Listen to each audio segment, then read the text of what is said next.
Hello everyone. Today we are going to discuss about the synchronous, asynchronous and master slave replication. First of all, we will see the concept of synchronous replication.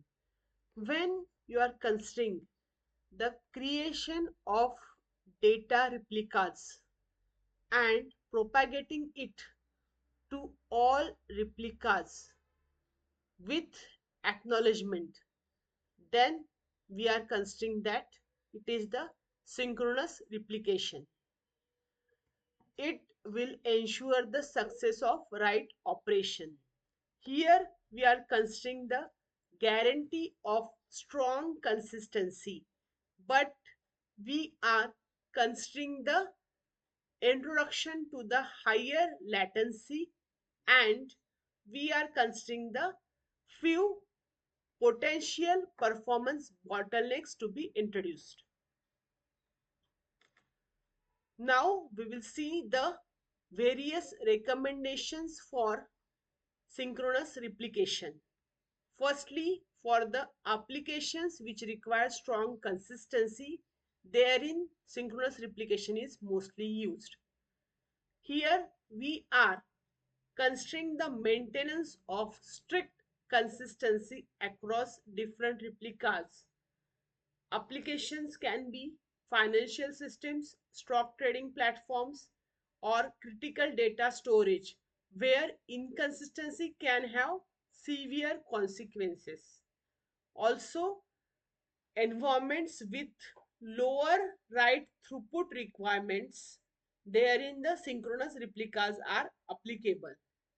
It will consider the system having the tolerance for slightly higher latencies, considering the right operations in exchange for strong consistency guarantees.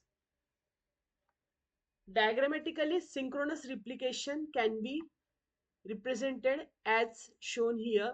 There will be a client and it is passing the right request to the single leader.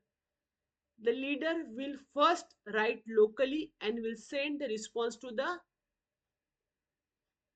system which he is handling individually, and then will consider creation of multiple replicas wherein the right request is passed on, and once the right operation is done successfully by this multiple replicas, they will send the right complete message to the leader, and once leader has received all the replicas right operation completed message, leader will send the output to the client and will pass the message that the write is completed, so that the client will successfully receive the response from the leader.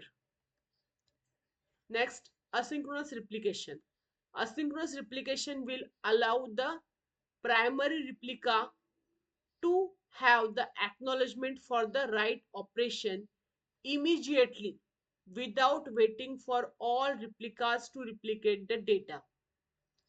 Here, the replication to the secondary replicas will occur asynchronously, and it will provide lower latency and higher write throughput, but it is giving the occurrence of temporary data inconsistencies causing the failure or conflicts.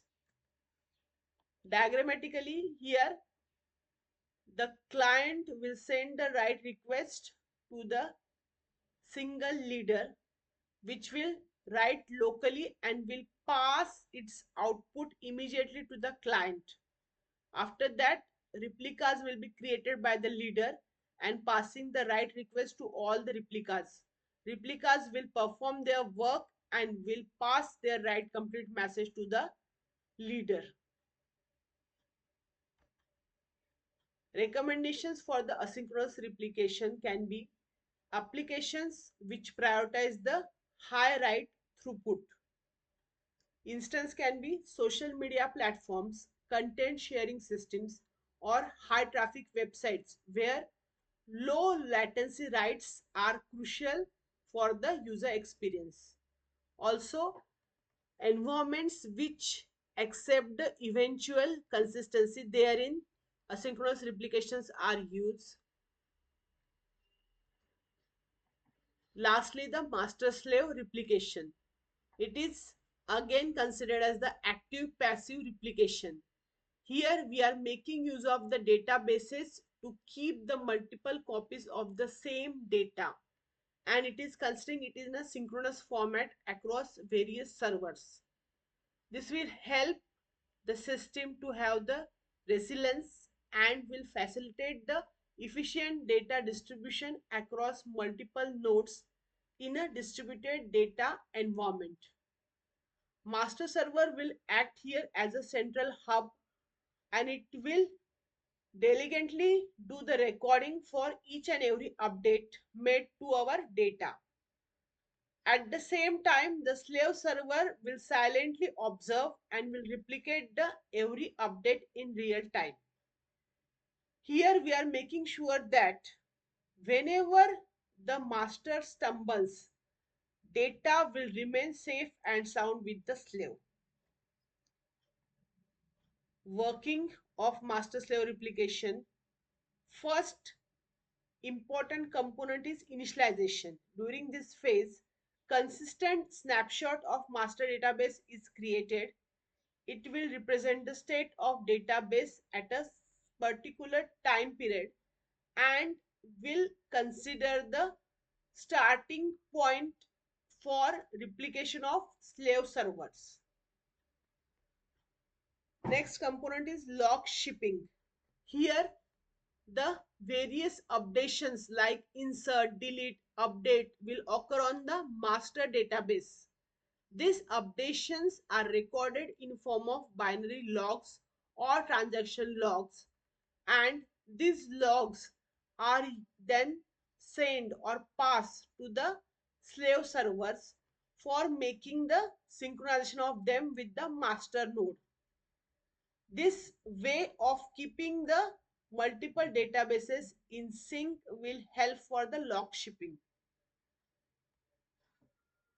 Next component is the replication process.